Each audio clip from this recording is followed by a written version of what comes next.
बच्चों, बोर्ड पर कुछ लिखा हुआ आपको दिख रहा है? आपको समझ में आ रहा होगा कि हमारी आज की क्लास न्यूमेरिकल स्पेशल क्लास है।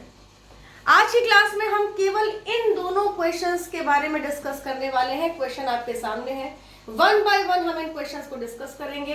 बेटा देखने में ये क्वेश्चंस केवल दो हैं, लेकिन अगर आपको इनके कॉन्सेप्ट समझ में आ गए तो ऐसे कई क्वेश्चंस आप हल कर सकते हैं। ये कई कॉन्सेप्ट्स को कवर अप किए हुए दो क्वेश्चन एनसीईआरटी का बेहद जरूरी क्वेश्चन है।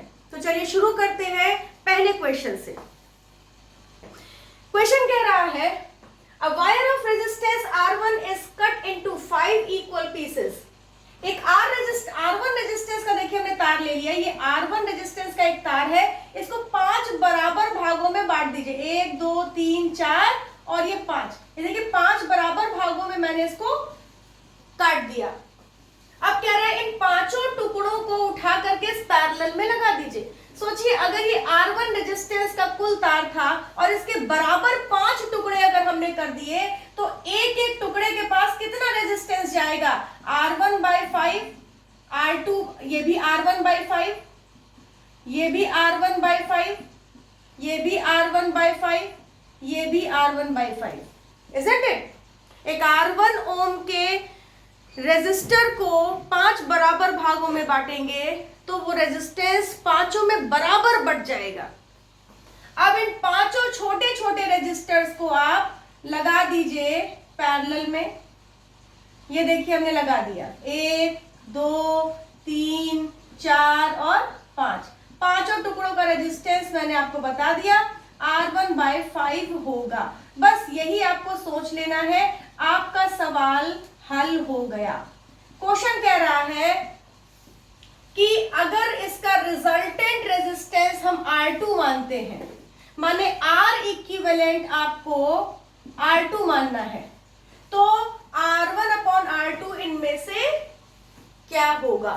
देख लीजिए, 1 अपॉन R इक्विवेलेंट बराबर, ये पैरेलल में है तो हो जाएगा 1 upon R1 by 5 plus 1 upon R1 by 5 plus 1 upon R1 by 5 plus 1 upon R1 by 5 plus 1 upon R1 by 5, right?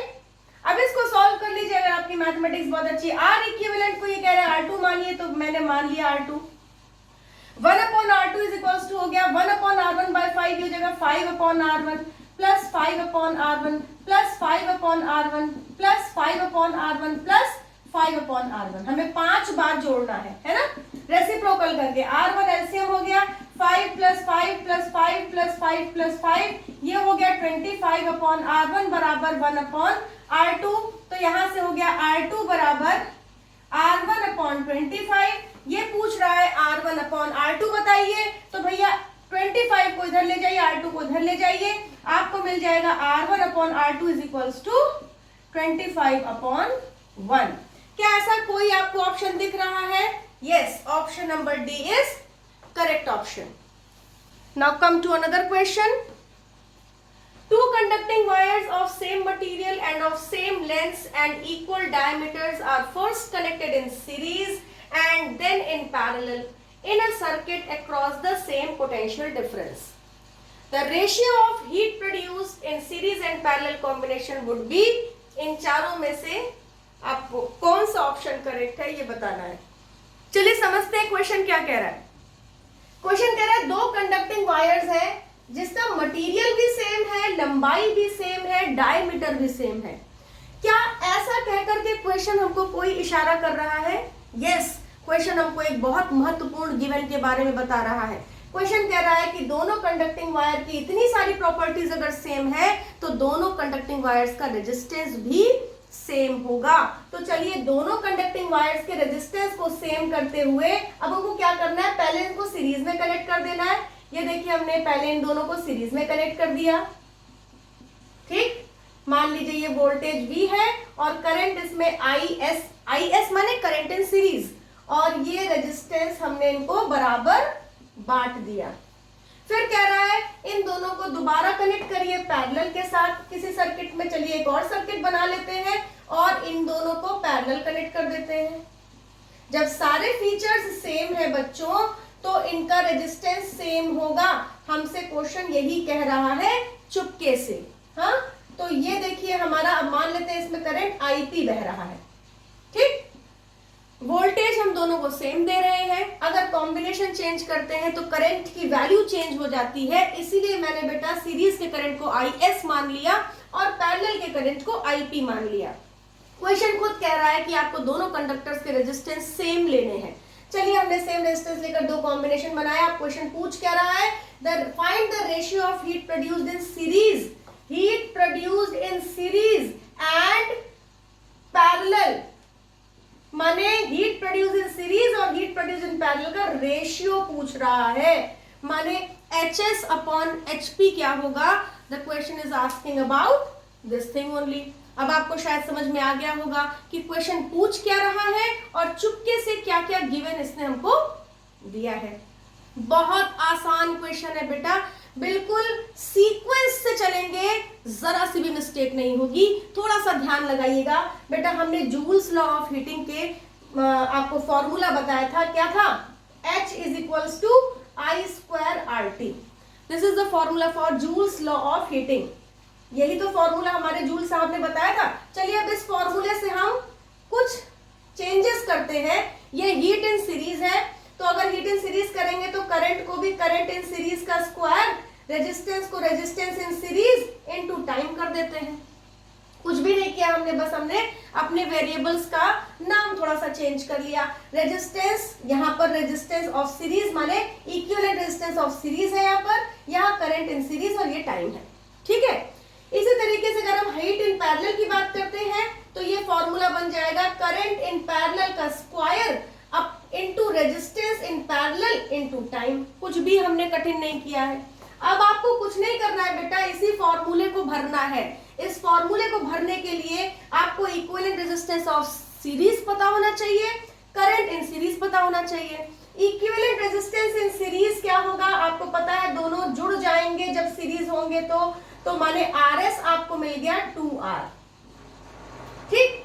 इसी तरीके से आप करंट इन सीरीज कॉम्बिनेशन निकाल लेंगे तो करंट हमारे ओम साहब ने क्या बताया था, current is V is equals to IR से क्या हो जाएगा, I is equals to V upon R। Resistance series का ले रहे हैं तो करंट इन सीरीज हो जाएगा क्या, देखिए V अपॉन 2R हो जाएगा।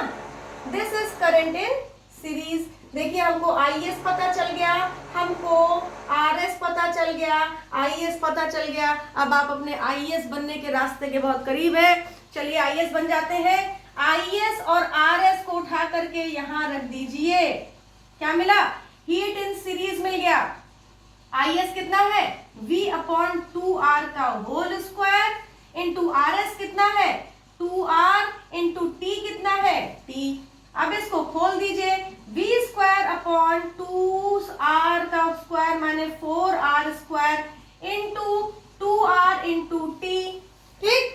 अब काट पीट लीजिए मेरे बच्चों, काटने पीटने में बहुत मजा आता है।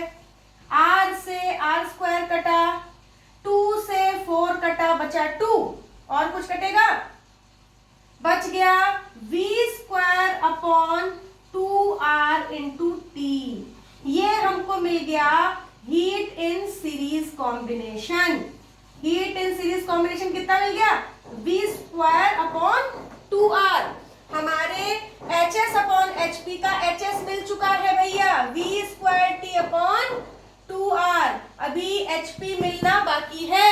HP के लिए काम करते हैं, बिल्कुल वैसे ही काम करिएगा बेटा। क्या करना है, रेजिस्टेंस इन पैरेलल निकालना है।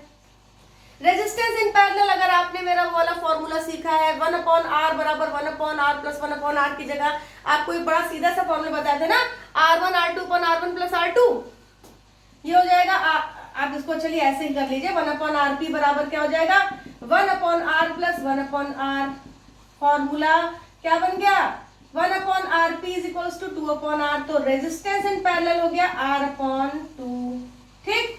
रेजिस्टेंस इन पैरेलल पता चल गया भैया। करंट इन पैरेलल पता कर लीजिए, by Ohm's law V is equals to IR होता है, तो I is equals to V upon R हो जाएगा।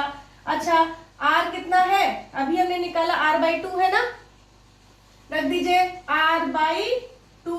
ये मिल गया 2V/R current in parallel combination. देखिए मैथमेटिक्स में अगर आप मिस्टेक नहीं कर रहे हैं तो वन शॉट में आंसर निकलता है बेटा। आरपी पता चल गया, आईपी पता चल गया, दोनों उठा करके कहां रख दीजिए, अपने एचपी के फॉर्मूले पे रख दीजिए। तो heat produced in parallel combination I P square, I कितना है 2V/R का होल स्क्वायर इंटू आरपी कितना है R/2 इंटू टी, ये हो गया 4V²/R² into R/2 into T, कट्टम कुट्टा यहां से 2 2 कट जाएगा, 2V²T/R। हमको heat produced in parallel combination भी मिल गया। अब हमारा डिनोमिनेटर भी मिल गया, क्या मिल गया 2V²T/R। अब इसको आप सॉल्व कर लीजिए, हो जाएगा V²T/2R into R/2V²T। V² cut गया, T कट गया, R कट गया, यहां बचा 1/2 इंटू 1/2 बराबर 1/4। तो HS/HP क्या मिला 1/4। क्या 1:4 कोई आंसर आपको दिख रहा है? Option number C is correct. बहुत कठिन था क्या क्वेश्चन?